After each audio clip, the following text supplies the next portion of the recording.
अंकित जी, दिल्ली से। राधा राधा। राधे राधे महाराज जी, आपके चरणों में कोटि कोटि प्रणाम।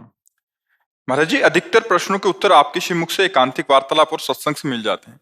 महाराज जी, मेरा एक प्रश्न है, क्या काम, क्रोध, लोभ, मोह, ईर्ष्या आदि विकार से हमारा भजन खर्च होता है? यदि हाँ, तो अपने भजन को किस प्रकार इससे बचाएं? हाँ, यही तो भजन के ठग हैं। ये भजन करने नहीं देते। अगर कहीं कृपावशात साधु संग वशात हो जाए तो बचने नहीं देते। अगर बच जाए तो सबसे बड़ा शत्रु अहंकार है, वो पचने नहीं देता। इसलिए भगवत प्राप्ति कठिन मानी गई है। अगर भजन कर ले, करके बचा ले, बचा के पचा ले, तो भगवत प्राप्त महात्मा हो जाता है। तो काम, क्रोध, लोभ, मोह, मद, मत्सर, ये 6 विकार विशेष जीवों को ठगते हैं। पूरा जीवन का जीवन इसी में लगाए रहते हैं। ये 6 विकार जीत जाए सो महात्मा। अब इनसे कैसे जीते? मूल में बात देखनी, काम है। सबसे पहला शत्रु काम है, और तो सब अधीन हो ही जाएंगे। एक अधीन हो जाए, कामना। काम कामना वासना मन त्यति कर दूर। अब ये काम हमारा सबसे बड़ा शत्रु है, परमार्थ मार्ग में और स्वार्थ में भी। आज जो जेलें भरी हुई हैं, इसी काम से भरी हुई हैं। काम ने कामना करवाई, कामना की पूर्ति में लोभ बढ़ा और अपूर्ति में क्रोध आया। कामा संजायते क्रोधा, क्रोधा स्मृति विभ्रमा, स्मृति भ्रंशात बुद्धिनाशो, बुद्धिनाशात प्रणश्यति। जहां बुद्धि का नाश हुआ तो सर्वनाश हो जाता है। वो हिंसा कर देगा, जेल जाएगा। लोभ बढ़ा, वो दूसरी जगह हाथ डालेगा, फंस गया। क्योंकि लोभ से भी मूढ़ता आती है और काम से भी मूढ़ता आती है। काम क्रोध को प्रकट करता है और लोभ को भी प्रकट करता है। पूर्ति में लोभ बढ़ता है, बाधा पड़ने पर क्रोध बढ़ता है। तो काम महापापमा महाशना, बहुत खाने वाला, बहुत पाप करा देने वाला, कभी ना घाने वाला, ऐसा शत्रु है। जैसे हमारे अंदर कामना है कि मैं भोग लूं, तो ऐसा लगता है तृप्ति हो जाएगी, शांति हो जाएगी। लेकिन भगवान कहते नहीं, त्यागात शांतिरंतरम। उस वृत्ति का त्याग कर दो जो आई है, नहीं तो तुम्हें वो नष्ट कर देगी। ये जो उपासक हैं, उनका ये नित्य दुश्मन तो है ही है। जो संसार में उनका भी दुश्मन, पर वो इसे मित्र मानते हैं। इसके बिना चलेगा नहीं, उनको ऐसा लगता है। पर उपासक के लिए तो नित्य बैरी है। तो हमें दुश्मन का पता चला, काम। मुखिया है काम, संपूर्ण दोषों में काम। अब ये रहता कहाँ है? दुश्मन का ठिकाना पता होना चाहिए। तो ऐसे देखा जाए तो लगेगा कि इंद्रियों में रहता है, ज्ञान इंद्रियों में। क्योंकि आंख ने रूप देखा तो कामना उत्पन्न हो गई। आंख ने रसेंद्री का विषय भोजन देखा स्वादिष्ट, तो कामना। घ्राणेंद्रिय ने सूंघा तो कामना पैदा हो गई। श्रवणेंद्रिय ने वचन सुना तो कामना पैदा हो गई। तो काम कहाँ रहता है? तो लगेगा इंद्रियों में। इंद्रियों में नहीं रहता। फिर अंदर घुसे तो 5 ज्ञानेंद्रियों को लेकर मन विषयों में विचरण करता है। मुखिया मन है। मन के बिना कोई भी इंद्रिय अनुभव नहीं कर सकती। जैसे हमारा मन कहीं और हो, आप बातचीत कर रहे हो तो हमें सुनाई देते हुए भी नहीं सुनाई देगा। जैसे कह देते अपने लोग, ये दोबारा बोलो जरा, हमने सुना नहीं, पास ही थे, क्यों नहीं, वो थोड़ा मन कहीं और था, ऐसे बोल देते हैं। इसीलिए बाण बनाने वाले को दत्तात्रेय जी ने 24 गुरुओं में एक गुरु माना। कि वो बाण की नोक बना रहा था, इतनी एकाग्रता से मन लगा हुआ था कि श्रवणेंद्रिय होने पर भी राजा की सवारी निकल गई और उसे सुनाई नहीं दिया। नगाड़े की चोप, जय जयकार, घोड़ों की टॉप, ये सब नहीं सुनाई दिया। तो उसे गुरु माना कि साधक को इतना एकाग्र होना चाहिए कि श्रवणेंद्रिय जिस लक्ष्य में मन लगा वहीं लगी रहनी चाहिए। तो इन इंद्रियों में काम स्थायी नहीं रहता। मुखिया मन है, उसमें काम लगता है कि मन में काम है। तो मन में भी काम का निवास स्थान नहीं है। ये आप इसे मान सकते हो कि इनके द्वारा देखा गया, इनके द्वारा संकल्प बना। लेकिन मुख्य जो काम का वास है वो अहम में है, अंतःकरण धर्म में। जो अंतःकरण धर्म है उसमें 4 हैं। वृत्ति के कारण 4 कहते हैं, वैसे उसे संपूर्णतया हृदय कहते हैं। एक हृदय है। वृत्तियों के कारण 4 चतुष्टय अंतःकरण कहते हैं। निश्चय करने के कारण बुद्धि, संकल्प विकल्प करने के कारण मन, और चिंतन करने के कारण चित्त, और क्रिया को स्वीकार करना कर्ता और भोगों का भोक्ता स्वीकार करना, ये अंतःकरण धर्म का अहम, वही काम का मेन निवास स्थान है। मैं पुरुष हूं, मैं स्त्री हूं, मैं विद्वान हूं, मैं ये कर सकता हूं, मैं ये भोग सकता हूं, मैंने ये किया, मैंने ये भोगा, वही काम बैठता है। मन, बुद्धि, इंद्रियां, ये सब अहम के अधीन है।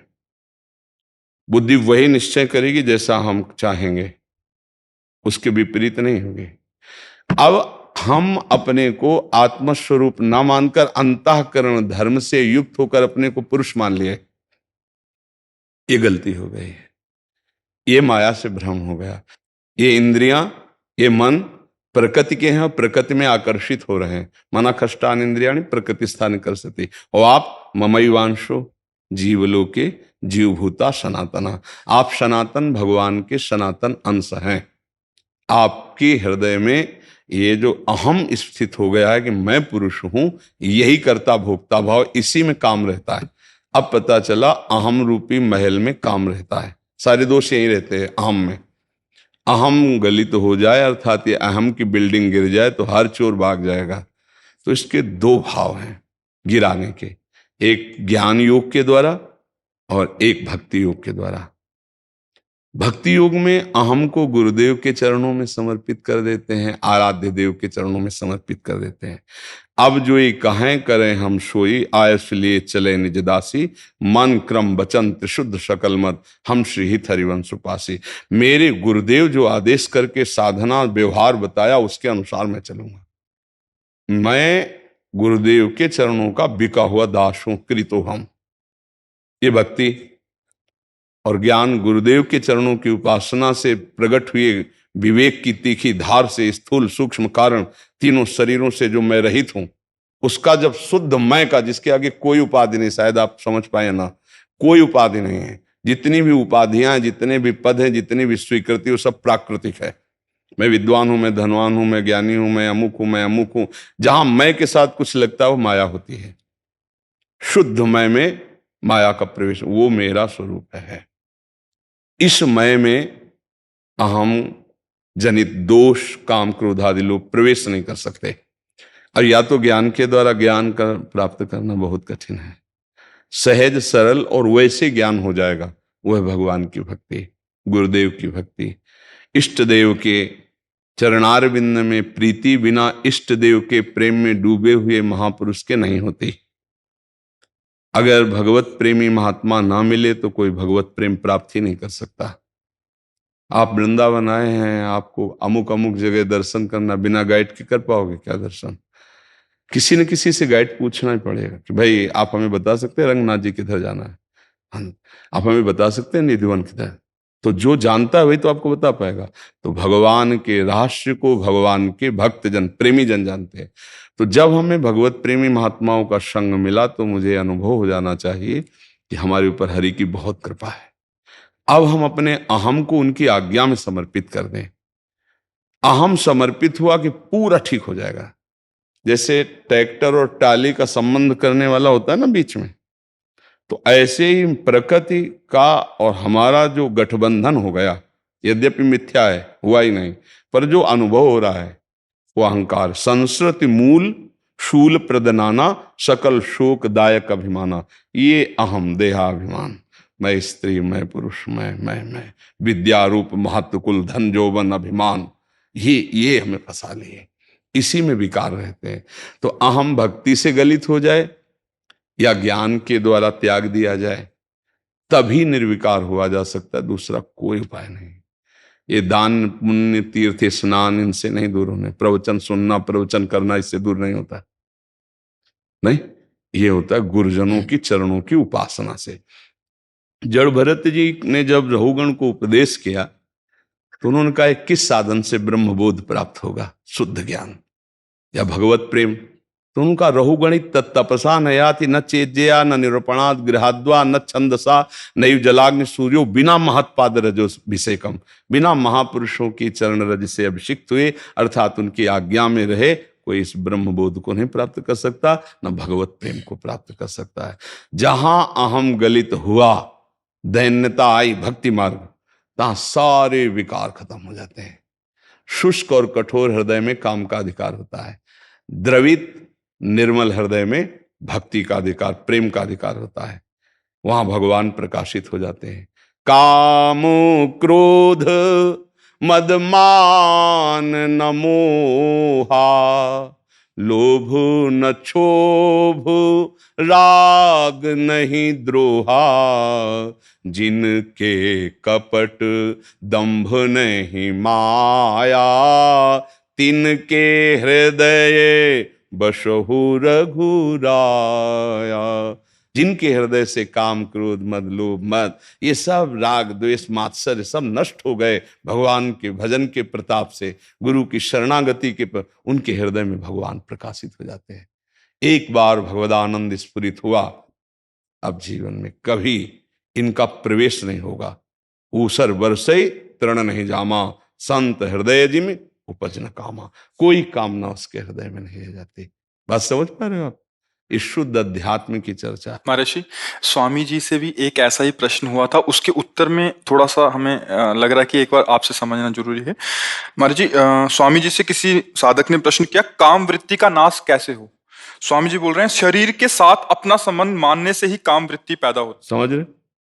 देहाभिमान किसे कहते हैं?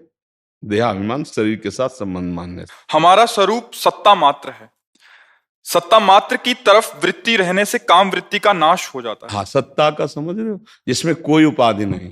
जो मैं है वो शुद्ध ब्रह्म है, और मैं अमुक हूं ये प्रकृतिजन्य संबंध है। तो अपने स्वरूप, ये ज्ञान मार्ग से उत्तर हो रहा है। ये अपने स्वरूप का बोध जिसे कि मैं शरीर नहीं हूं, जितनी भोग वासनाएं हैं ये सब इंद्रियों के अंदर है, मन के अंदर है, और मैं इनका साक्षी हूं, मैं इनका दृष्टा हूं। मैं कोई स्त्री या पुरुष नहीं हूं। मैं आकर्षित होकर इन इंद्रियों के विलास में फंसने वाला नहीं। वो इंद्रियों को अपने शासन में ले, क्योंकि बिना अनुमति के कुछ नहीं हो सकता। अनुमति जब दस्तखत हो जाते तभी सब काम होता है।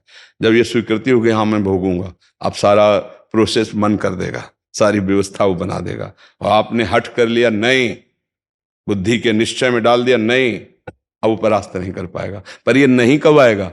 जब अपने को हम देहाभिमान युक्त नहीं देखेंगे। पुरुष हूं अगर ये है तो आकर्षण है, भोग भोगना पड़ेगा।